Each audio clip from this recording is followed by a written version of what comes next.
जाता। मेरा सिर्फ इसी विरोधाभास पे थोड़ा सा मैं श्रवण जी से जरूर समझना चाहूंगा, ये आम आदमी दो तरीके की बातें क्यों सोचता है जी, श्रवण जी। एक तो मैं ये राजन जी ने जो कहा थोड़ा सा समझ नहीं पाया, या तो मेरी समझ में गड़बड़ होगी। शिवाजी का कोई प्रसंग नहीं था आज, शिवाजी और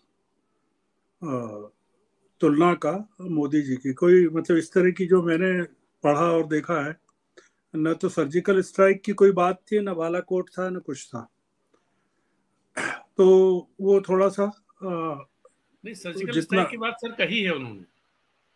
अब कही होगी, मुझे मैंने तो कहीं पढ़ी नहीं नहीं, मैंने किसी भी। सुना, पूरा कार्यक्रम सुना था। नहीं नहीं, मैं आपने कोई पुराना कार्यक्रम सुना होगा। मैं इस कार्यक्रम में तो पवार साहब ने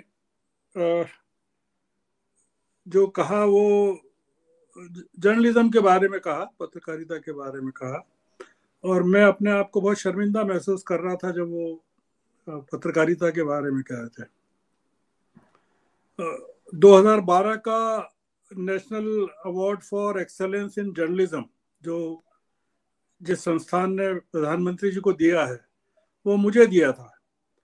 पूना में बड़ा आयोजन हुआ था और 1 लाख रुपए उनको मिले, 1 लाख मुझे भी मिले थे। पर मेरी हैसियत नहीं थी कि मैं नमामि गंगे को दे दूं, तो मैं ले आया था वो रुपए।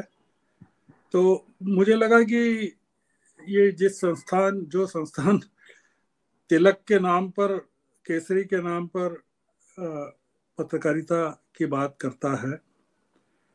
देखिए, मोदी जी के बोलने का मौका नहीं था अमरीश जी। मोदी जी ने बहुत गरिमा के साथ पेश आए कि उन्होंने एक ऐसे मंच का उपयोग भ्रष्टाचार के बारे में या किसी चीज के बारे में नहीं किया। वो करते तो शायद उनकी ज्यादा बदनामी होती। और उन्होंने दो चीजें कही जो, एक तो उन्होंने तिलक की तुलना सावरकर से की, जो कि बहुत ही घोर आपत्तिजनक माना जा सकता है। और दूसरी चीज उन्होंने कही कि अगर हम लोगों का एक दूसरे में यकीन होगा तो हम ज्यादा एक ताकतवर होंगे। तो ये पीएम कह रहे हैं। और ये पूरा मौका जो था वो पवार साहब के बोलने का था। पवार बोल सकते थे, उन्होंने नहीं कहा। तिलक की पत्रकारिता की तारीफ की, पर उन्होंने ये नहीं कहा कि देश को स्वराज दिलाया जिस तिलक ने, आज देश में वैसे ही परिस्थितियां हैं और एक लोकमान्य तिलक की जरूरत है या स्वराज की जरूरत है। दिक्कत यह है कि एक आदमी जो देश को गुलाम बना रहा है और उसे लोकमान्य तिलक का पुरस्कार मिल रहा है, जिसने कहा था कि स्वराज्य मेरा जन्मसिद्ध अधिकार है। ये कॉन्ट्राडिक्शन है कि तिलक संस्थान के लोग किस आदमी को पुरस्कृत कर रहे हैं और क्यों कर रहे हैं। हम लोगों को पवार के बारे में बातचीत करना बंद कर देना चाहिए, क्योंकि नेशनल पॉलिटिक्स में उनका रेलेवेंस खत्म हो गया है। अब वो अप्रासंगिक हो गए हैं और अपनी आखिरी पारी खेल रहे हैं। वो खेल ऐसा है आखिरी पारी का कि उसमें दौड़ना नहीं है, बस बैटिंग करना है। मतलब क्रिकेट के पिच में उनसे कहा गया है कि आप सिर्फ बल्ले बॉल आए तो आप मार दीजिए, आपको दौड़िए मत, क्योंकि आप दौड़ नहीं सकते।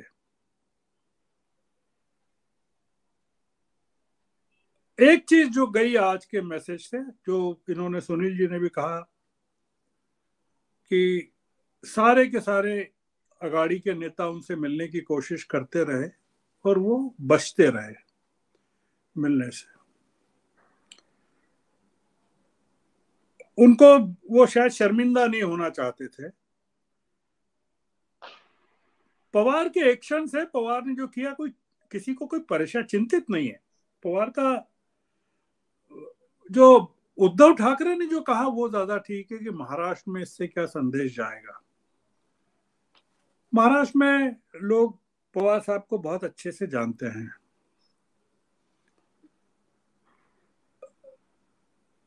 सुशील कुमार शिंदे के बारे में कहा आश्चर्य होना चाहिए कि सुशील कुमार शिंदे क्यों मंच पर मौजूद थे। दलित नेता हैं, कांग्रेस के स्टालवर्ट रहे हैं, बड़े पदों पर रहे हैं, किसी समय उनकी आकांक्षाएं प्रधानमंत्री पद की थी, वो क्यों उपस्थित थे? जब पार्लियामेंट चल रही है, पार्लियामेंट में लोग ढूंढ रहे हैं, लड़ रहे हैं, नेशनल ये जो दिल्ली का मामला आ रहा है, विधेयक, नेशनल ऑर्डिनेंस को विधेयक बनाने का, तो पवार साहब पुणे में है। आप देखिए कि वो फोटो देखना चाहिए जो पवार साहब और प्रधानमंत्री की मुलाकात का जो दृश्य है, राम भरत मिलाप जैसे हो रहा है। प्रसन्नता से, मतलब 7 साल बाद दोनों ने एक मंच शेयर किया है, पवार साहब ने और मोदी जी ने। एकदम फूटे पड़ रहे हैं पवार साहब, अद्भुत। और एएनआई की रिपोर्ट है कि दोनों के बीच में बहुत ही निष्कपट, जो अंग्रेजी का शब्द है कैंडिड, सहृदय बातचीत हुई।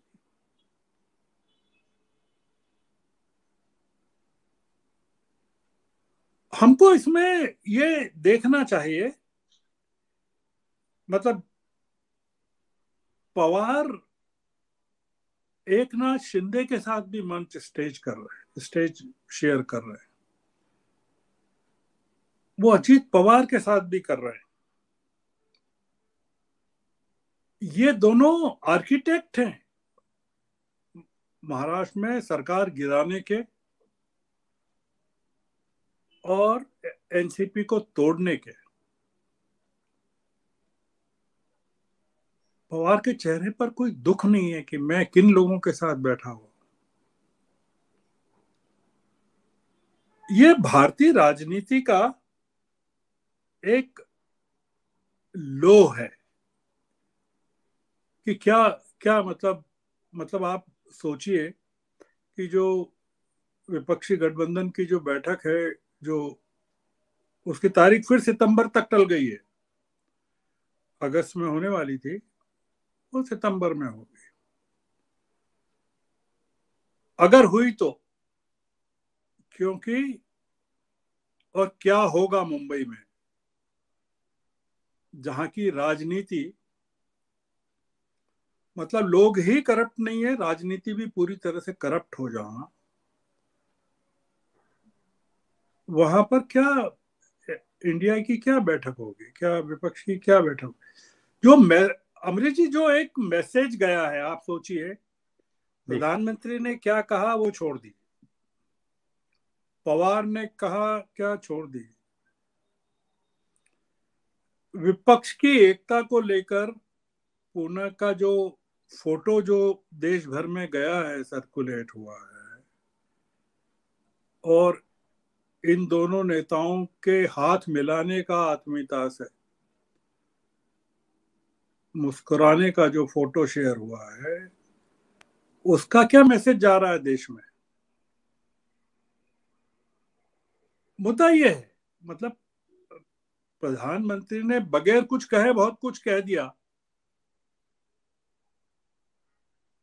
और इस आयोजन ने ये बता दिया कि जो विपक्ष की एकता है,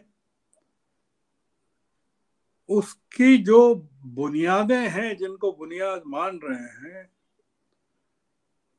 वो जो मूर्तियां हैं विपक्ष की, वो महाकाल के मंदिर में जो स्थापित हुई हैं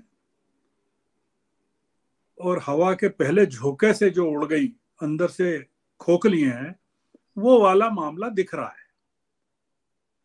जो इसके सप्त ऋषि हैं, उसमें प्रमुख ऋषि जब राहुल गांधी नहीं है पार्लियामेंट में, तब शरद पवार को होना चाहिए, तो वो भी नहीं है। उनको कोई, आपने किसी के चेहरे पे अगर देखा हो, अगर ऑब्जर्व करें आप उसका वीडियो, कि अजीत पवार को देखें या शरद पवार को देखें, कि जिस पार्टी को उन्होंने, प्रधानमंत्री ने मध्य प्रदेश में करप्ट कहा, आपको दिखा कोई चेहरे पर एक तरह का कोई भाव की कोई इस तरह की पीड़ा दिखी? अजीत पवार अभी महाराष्ट्र में, बॉम्बे में के नजदीक 2-3 प्रोग्राम्स में अनुपस्थित रहे। उसमें एक प्रोग्राम ये भी था कि मोहन भागवत वहां थे, उस कार्यक्रम में उनको अध्यक्षता करना थी। आप कल्पना करिए कि क्या मतलब महाराष्ट्र की राजनीति जो है 48 सीटों की, वो किस दिशा में जा रही है।